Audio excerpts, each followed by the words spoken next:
He doesn't know who we are anymore. I heard it before I saw him. Dax's voice, pitched low and careful, the way you talk about somebody who isn't in the room. Except I was in the room. I was sitting right there on the exam table with my sleeve rolled up, watching Dr. Meacham unwrap the bandage off my own wrist, and my nephew was standing 3 feet behind me talking to her like I was already gone. I remember thinking, stupidly, that I should say something. But my tongue just sat there. You ever have that? The words are right behind your teeth and something won't let them out. I looked down at the gauze curling off my skin, at the bruise gone the color of a plum, and I thought, that's not what a man who doesn't know his own name looks like. That's a man who fell off a scaffold hauling a load of white pine he shouldn't have carried alone. Aldous. Dr. Meacham said my name like she was testing whether I'd answer to it. I did. Of course I did. She wrote something down anyway. 3 days before that, I'd been 40 feet up on the frame of old Rennie Kowalczuk's new drive shed outside Bobcaygeon, running a beam by myself because my back guy called in sick, and the plank shifted, and I went down onto a stack of 2x10s hard enough to knock the wind clean out of me and split my head open above the ear. Rennie drove me to the hospital in Peterborough himself, apologizing the whole way like it was his fault, which it wasn't. 9 stitches, a sprained wrist, a mild concussion. That's all it was. I was back needling him about the price of his lumber before we even got to emergency. But somewhere between that stretcher and this follow-up appointment, something else had been built around me. I didn't see the frame going up. I just felt the walls arrive. My workshop sits on 2 acres my father cleared with his own hands back before I was born, on the shoulder of a bay off Pigeon Lake, Kawartha country, where the water goes glass still most mornings and the loons start up around 5. The shop still smells the way it did when I was 6 years old sweeping shavings for a nickel, boiled linseed oil, red oak dust, the particular sweetness of white cedar when you first open it up. I wear the same kind of flannel my father wore, and by the end of most days there's sawdust worked so deep into the creases of my knuckles that Sunday dinner doesn't get it all out. My hands carry a white scar along the pad of my right thumb, souvenir of a mortising chisel that slipped when I was 18, and I remember my father rapping it himself, not a word of scolding, just, first lessons free, Al. Every one after that costs you something. I run that shop alone now. Has since he passed. I build post and beam frames, cabinetry, the odd rocking chair somebody wants made the old way, mortise and tenon, no screws where a peg will do. 41 years old, never married, and people in town have long since stopped asking me why, the way you stop asking a river why it bends the way it does. My nephew Dax calls me Uncle Al like he's known me his whole life, which he has, technically, though there's a version of knowing somebody that has nothing to do with time spent. Dax sells real estate up in Barrie, drives something German and low to the ground, wears a watch that costs more than my truck. He came to see me twice in the hospital. Brought grapes the first time, like I was in a movie. Second time he brought a folder. That's the one Dr. Meacham was holding now, tapping a pen against it. Aldous, I want to talk to you about a cognitive assessment, she said. Given the fall, and given what your family's described. What family? I said. What's been described? Dax put a hand on my shoulder, gentle, the way you'd calm a spooked animal. Nobody's saying anything's wrong, Uncle Al. We just want to be careful. You've been forgetting things. I haven't forgotten one thing in my life you could prove. You forgot Thanksgiving was at Mom's this year. You went to the old house. That much was true. I had gone to the old house, the one Dad built, out of nothing but 40 years of habit, because some part of me still expects to see him standing at that stove no matter what the calendar says. That's not the same as forgetting who my own sister is. That's grief wearing the shape of a wrong turn. But saying it out loud, in that clean little room with the paper crinkling under me, I heard how it would sound written down. I heard how a thing like that gets flattened into a symptom once somebody decides to go looking for symptoms. I want to see the file, I said, and I reached for it before I'd thought it through, and Dax pulled it back half an inch, not enough that anyone else would call it snatching, and said, let's not get worked up, all right? Getting worked up doesn't help your case. Your case. Like I was already a docket number. I got worked up anyway. Of course I did. I raised my voice, told him this was insane, told the doctor I hadn't consented to one single test in that folder, and the whole time I could feel it happening, the exact thing they wanted. A man in a paper gown, wrist wrapped, stitches showing, shouting in an exam room. That's not proof of anything except a man defending himself. But it doesn't read that way from the outside. From the outside it reads like exactly the kind of episode a concerned family writes down in a file. I made myself stop. Made myself breathe the way I do when a beam's not sitting true and you can't force it, you have to ease it. I asked, quiet as I could manage, to see the signatures on the consent forms. There were 2. Dax Dambridge. And under it, in handwriting I would know if I were blind and 80 years old and had forgotten every other thing in this world, Bria Pakenham. My sister. I read it twice to be sure I wasn't the one losing my grip on things after all. But there it was, her whole name, the loop she still puts on the P the same way she did signing my report cards when Mom was working nights. Bria, who used to walk me to the school bus. Bria, who hadn't set foot in my shop in going on 6 years, who calls twice a year and calls it enough. Bria had signed something calling her own brother unfit. I didn't say another word in that office. I got dressed, got my truck keys, and drove the 40 minutes back to the shop with both hands so tight on the wheel my knuckles ached worse than the wrist did. I didn't turn the radio on. I just kept hearing it, he doesn't know who we are anymore, and underneath that, quieter, the question that wouldn't let go of me, why would she sign it? Not Dax. I could half see how Dax got here, a young man who talks money the way other men talk weather, always chasing the next number. But Bria had held my hand at our father's funeral. Bria had cried into my shoulder in the parking lot of the funeral home in Lindsay, saying she didn't know how either of us was going to manage without him. I got to the shop as the sun was going down orange over the bay, and I didn't turn any lights on. I walked straight to my father's workbench, the one I still use, the one with 40 years of his notes carved into the underside where nobody but the 2 of us ever thought to look. I ran my hand along the edge of it, out of habit more than purpose, the way you'd touch a rail going downstairs in the dark. He used to write a name under every piece before it left the shop. Not the client's invoice name, a private line, something meant only for the piece and whoever might one day turn it over. Every piece carries a name underneath, he told me once, teaching Greer Upton her first summer here, back when she was 17 and terrified of the table saw. That's how you know it belongs to someone. I thought about all the tables, chairs, cradles, hope chests that had gone out of this shop over 4 decades, each one carrying some name in my father's hand on its underside, scattered now through houses up and down this whole stretch of the Coworthas, most of the families who own them not even knowing there's a message hidden 6 inches from where their supper sits every night. And I thought, if this shop goes, if this land gets sold out from under me the way that folder wants it to, nobody will ever come looking underneath anything again. I picked up my phone. My thumb was steadier than the rest of me. I scrolled to a name I hadn't called in over a year, a woman who'd learned to sharpen a chisel at this very bench, who owed this shop something more than nostalgia. Greer picked up on the second ring. Al, she said. It's late.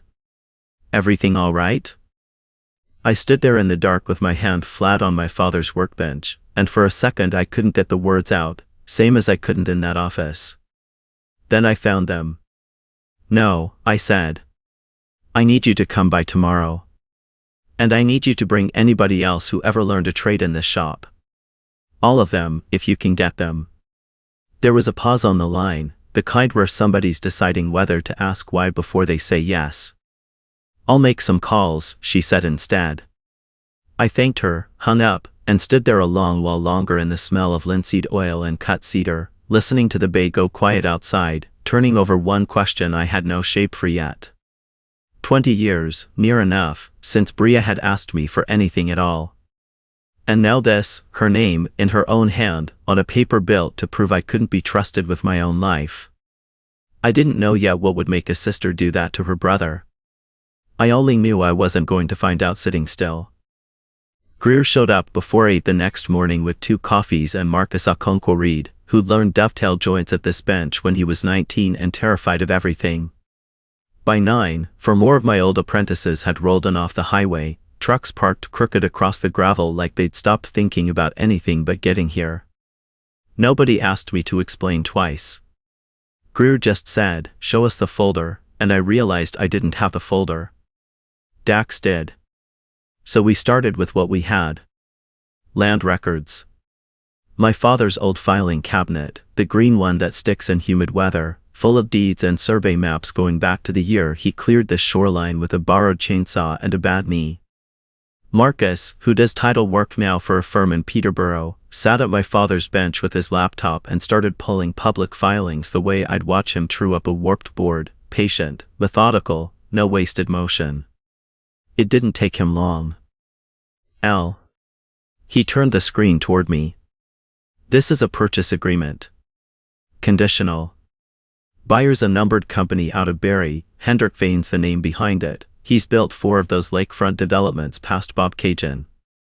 Look at the condition clause. I read it twice because the first time I didn't want it to be true. Completion contingent upon the granting of guardianship or power of attorney over the current registered owner, Aldous James Ashcroft, within 60 days of the date of this agreement. 60 days. Somebody had put a clock on my own mind before I'd even known there was a clock.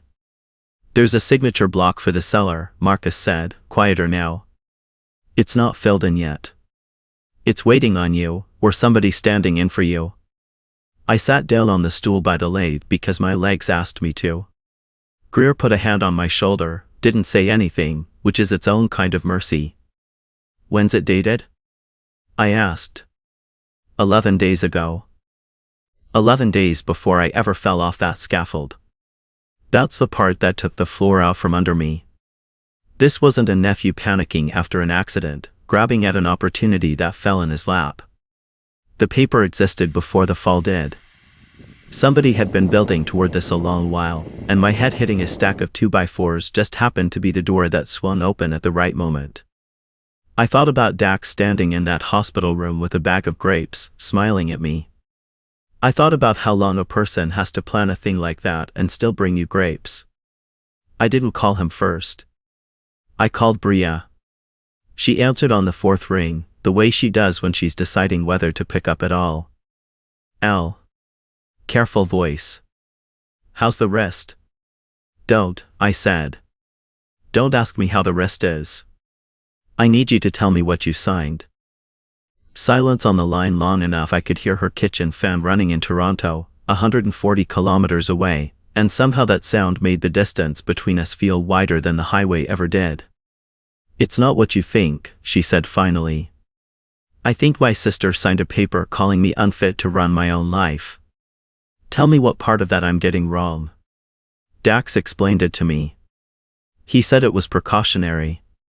In case anything ever, in case she needed help and didn't want to ask for it. You know how you get, Al, you'd rather lose a hand than ask anybody for anything. That's not an answer. That's Dax's answer wearing your voice. She didn't argue that. That's what scared me more than if she had. Come up here, I said. Today. Sit across from me and tell me why, and I'll believe whatever's true, even if it's ugly. But not over a phone line where you can hang up on me. She came. I'll give her that. She got in her car and drove up that same afternoon, and when she walked into the shop she looked smaller than I remembered, or maybe I'd just gotten used to seeing her only at holidays, under kitchen lights, dressed for company. Here, standing on sawdust in her good shoes, she looked like she didn't know where to put her hands. You still keep it exactly like Dad had it, she said, looking around instead of at me. Bria. I know. She finally looked at me. Her eyes were wet already, before either of us had said the hard part yet. I know how it looks. Tell me how it is, then. She walked to the window instead of answering right away, looked out at the bay, and I watched her decide something. Do you know what I got when he died? She said. Nothing, Al. Not the land. Not the shop. Not one tool. I got Mom's china, which nobody in this family has used since I was 12, And a letter from the lawyer telling me the workshop and the 2 acres go to you because you're the one who, and I remember this word exact, carried on the trade. Bria, I didn't ask for that.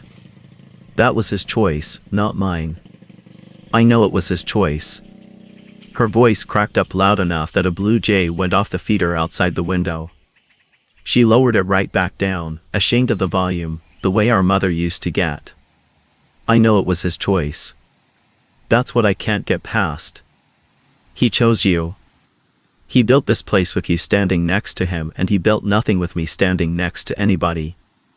I went and did everything right, the marks, the degree, the job in the city he used to brag about at the Legion, and I still ended up the daughter who got the china. I wanted to tell her she was wrong. I wanted to hand her some clean truth that would put it all back together in 30 seconds. But I'd built enough furniture to know that when 2 pieces don't sit flush, yelling at the wood doesn't help. You have to find where the actual gap is. So Dax comes to you, I said slowly, with a plan to sell my land out from under me.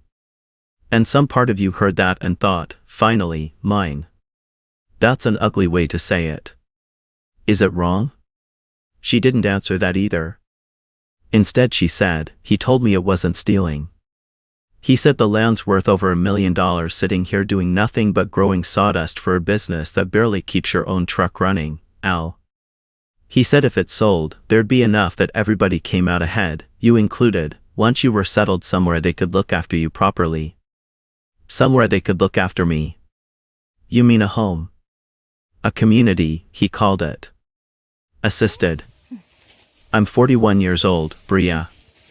I run a table saw 6 days a week and split my own firewood. What in God's name do you think I need to be assisted with? I don't think you need it. She was crying now, no shame left to hold her back. I told him that. I told him you were fine. He said fine doesn't matter once the paperwork's filed, that the doctors just need to find enough to make the case, and once it's filed you're the one who has to prove you're not what the file says, not the other way around. He made it sound like a formality. Like signing a permission slip. You signed a permission slip that says your brother can't be trusted to run his own life. I know what I signed. She was shouting again, and this time she didn't lower it. I've known since the day I did it. I've had it sitting in my stomach every single day since, and every single day I told myself it was almost over, it would resolve itself, nobody would actually take the shop, it was just paperwork to speed up a sale that made sense for everybody, and then you called me today and I heard it in your voice, Al, that you didn't know. That none of us had told you. And I understood, finally, what I'd let him do. The shop went quiet except for the water lapping at the dock outside, a sound I've heard every day of my life and never once needed until that moment, something ordinary to hold on to. There's a purchase agreement, I said. Dated 11 days before I ever fell off that scaffold. You want to explain that part to me? Because a formality doesn't need 11 days head start on an accident that hadn't happened yet. Whatever color was left in her face went out of it. I didn't know about that, she said. Al, I swear to you, I didn't know there was already a buyer. But you knew there was a plan. I knew there was a plan for someday. I didn't know someday had already been signed for. I believed that part. I want to be clear with myself about that, sitting here even now, I believed her when she said she didn't know the sale was already inked. What I couldn't get past was that she'd known enough, for long enough, to let it get this far without a single word to me. Why didn't you call me? I asked, and my voice came out smaller than I meant it to. One word, Bria. One phone call. You could have told me any day these past weeks and none of this happens. She looked at me and for the first time all afternoon she didn't have an answer dressed up to hand me. Just the raw thing underneath it. Because some ugly part of me wanted it to happen, she said. There. That's the truth you wanted. I let it get this far because some part of me that I'm not proud of has spent 20 years wanting one single thing in this family to finally be mine, and I told myself if I just didn't get in the way, I wouldn't have to be the one who did it. I could just let it happen to me instead of doing it to you. I didn't know what to say to that. I still don't know, if I'm honest, whether what I felt in that moment was closer to fury or to something more like recognizing my own face in a cracked mirror. I know grief does strange arithmetic in people. I know I'd spent 6 years assuming Bria's distance from this shop was disinterest, when maybe it had never been disinterest at all. She left before dark, and neither of us hugged goodbye, which was its own kind of answer. Dax called that same night Uncle Al. Casual as ever, like grapes in a hospital room casual, like nothing between us had shifted at all. Heard you had my mother up there today. That wasn't necessary. Wasn't necessary.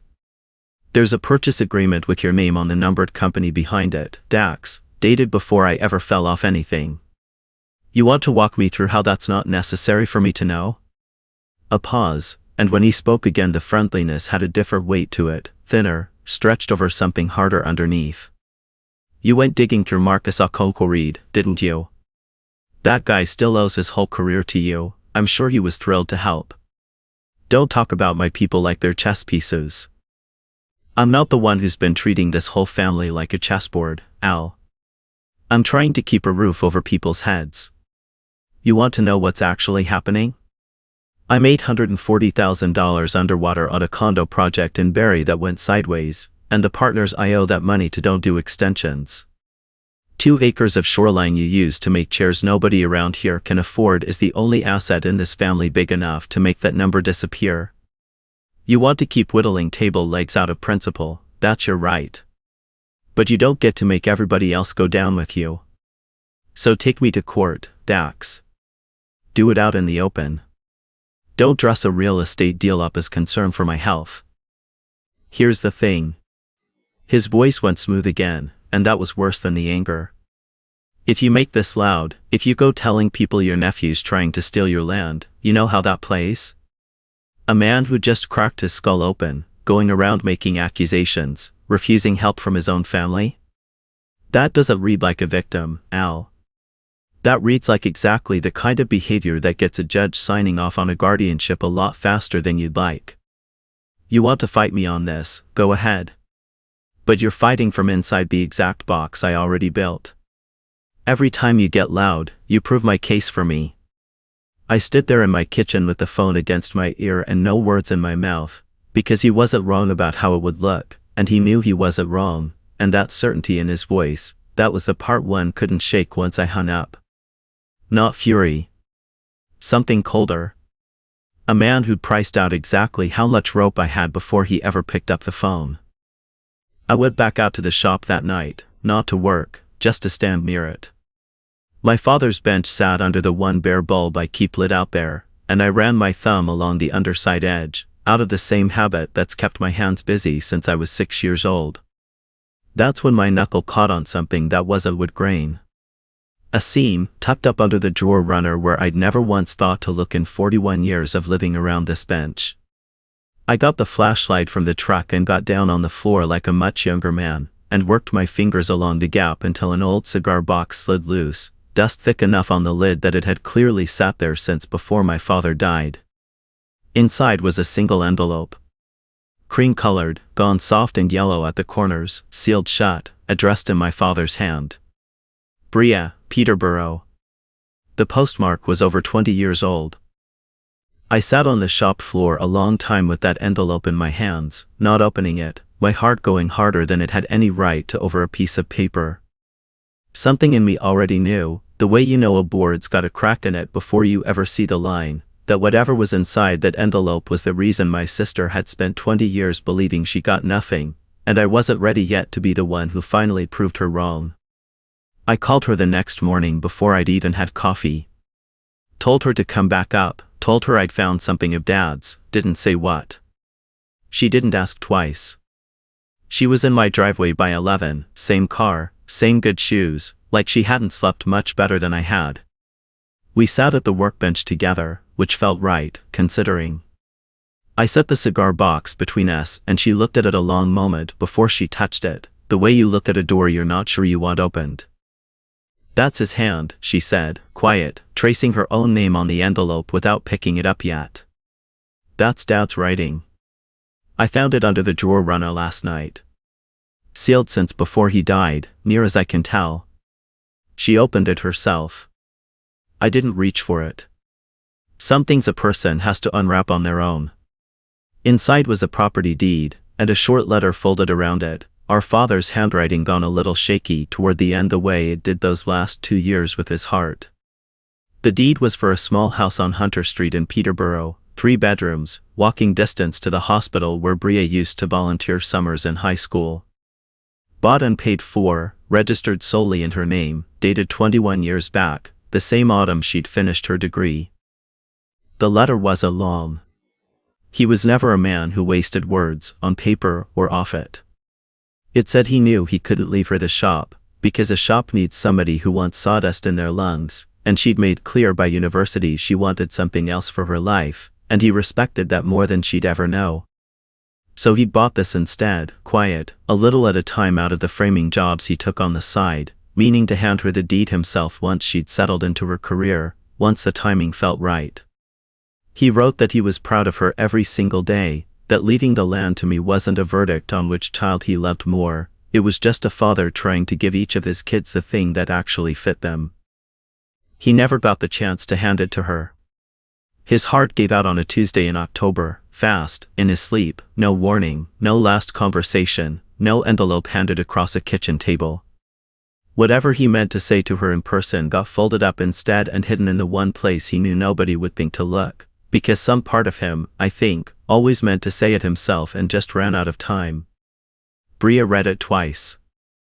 I watched her face move through about 4 things at once, disbelief, then something closer to anger at a dead man for waiting too long, that a kind of grief so plain it didn't need any words around it. 21 years, she said finally. I spent 21 years thinking he looked at his own daughter and decided she didn't deserve anything with his name on it. And this whole time there was a house. He should have told you, I said. I'm not going to sit here and defend that part.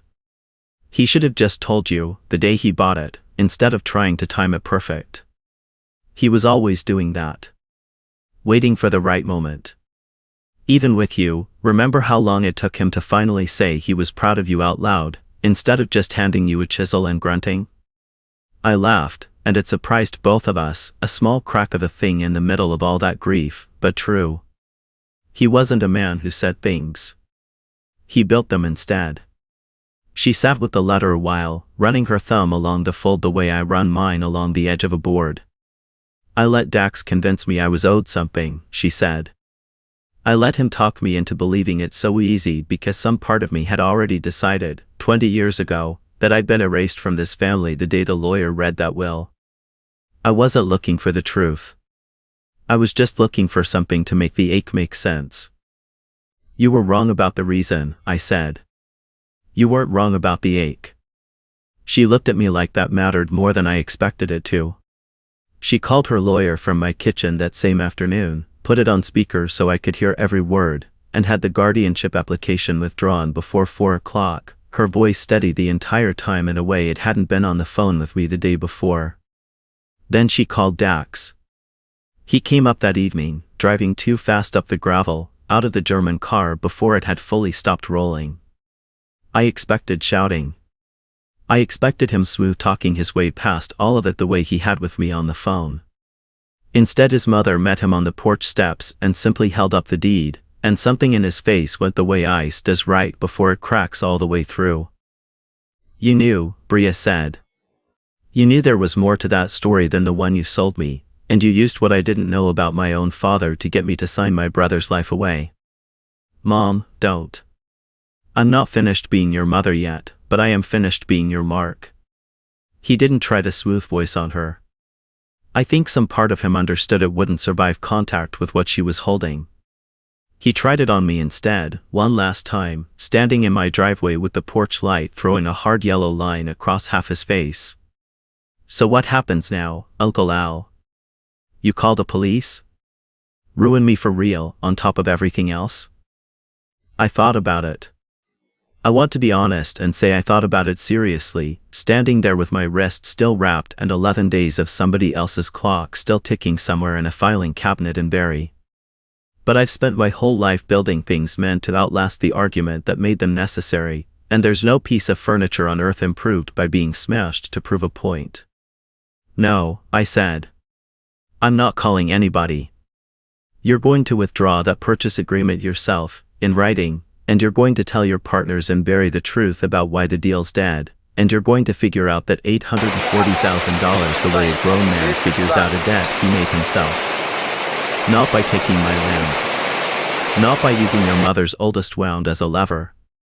That's it? That's the whole punishment? You'll be living with what you tried to do to your own family for the rest of your life, Dax. I found that tends to outlast anything a judge could hand you. He didn't have an answer for that. He got back in the car, and the tires threw gravel loud enough to startle a heron up off the shoreline, and that was the last time he stood on my land as anything other than somebody who used to. Bria stayed another hour after he left. We didn't talk about Dax anymore. We walked out to the shop together instead, and I showed her the bench, properly this time, ran her hand along the edge myself so she'd feel what I'd felt the night before, and turned it over so she could see the underside where our father's handwriting still lives, dozens of names in his careful block print, a whole silent inventory of everyone he ever built something for. He did this with every piece, she asked. Every single one that left the shop. His own rule. Nobody sees it unless they think to look. She ran her fingers over a few of the names, strangers to her, families up and down this shoreline who have no idea there's a message hidden 6 inches below their supper table.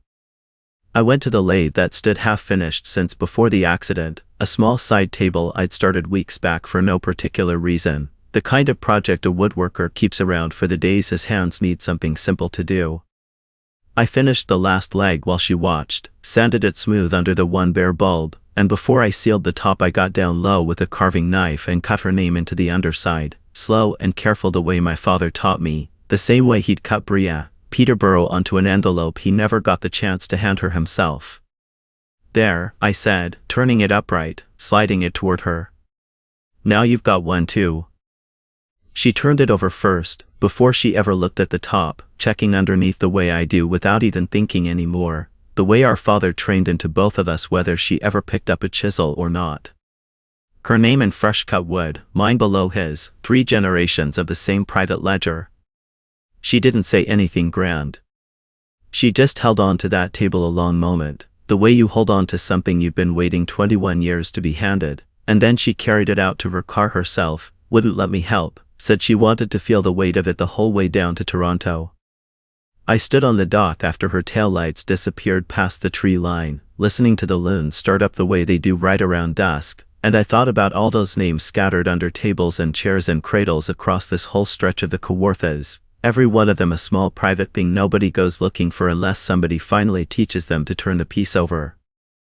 Back in the shop that night, I ran my thumb along the edge of my father's bench one more time, same habit as always, and for the first time in longer than I could remember, it didn't feel like reaching for something I'd lost. It felt like a name I already knew was there. People ask me sometimes, the ones who hear a piece of this story secondhand, whether I ever went back and read that letter again, the one folded around the deed. I haven't. I didn't need to. I know what it says the way I know the grain of a piece of oak before I ever read a plane across it. You can feel where it's headed before you get there. What I go back to instead, most nights before I lock the shop up, is the drawer runner under my father's bench, the one I'd walked past 10,000 times without ever putting my hand where it counted. I think about how a man can spend 40 years standing 3 feet from the truth and never once think to reach for it, because he assumed he already knew everything that bench had to tell him. Bria calls every second week now. Not the holiday call, not the check-the-box call. Last Sunday she asked if I still had any of that red oak left from the batch Dad milled the year before he died, said she wanted a little side table of her own for the good room, to sit next to the one I already gave her. I told her I'd started Tuesday. She laughed and said she already knew where she was going to look first, before she even saw the top. Dax doesn't call. I didn't expect him to. Last I heard he was working weekends at a lumber yard outside Barrie to chip away at what he owes, which strikes me as its own kind of underneath-the-table lesson, though I doubt he'd thank me for putting it that way. Some debts you pay down one Saturday shift at a time. some you never fully clear. I don't spend much time wondering which kind his is. That's his ledger now, not mine. I still work at that bench every morning, same bulb overhead, same smell of linseed and cedar dust that's been in these walls longer than I've been alive. Every so often, finishing a piece, I catch myself turning it over before I've even sealed the wood, checking my own handwriting the way Bria checks now, the way I taught Greer to all those summers back. Every piece carries a name underneath. I used to think that was just something my father said to keep a nervous 17-year-old's hand steady on a table saw. I understand it a little differently these days. Some things a person means to hand you directly, and life doesn't give them the chance, and the meaning sits folded up in the dark for 20 years waiting on somebody curious enough, or desperate enough, to finally run their thumb along the edge and feel where the seam is. I got lucky. I found mine in time. Bria did too, in the end, even if it came to her folded inside grief instead of handed across a kitchen table the way it should have been. I sand the underside of every new piece a little slower now than I used to. Just in case somebody, someday, thinks to turn it over.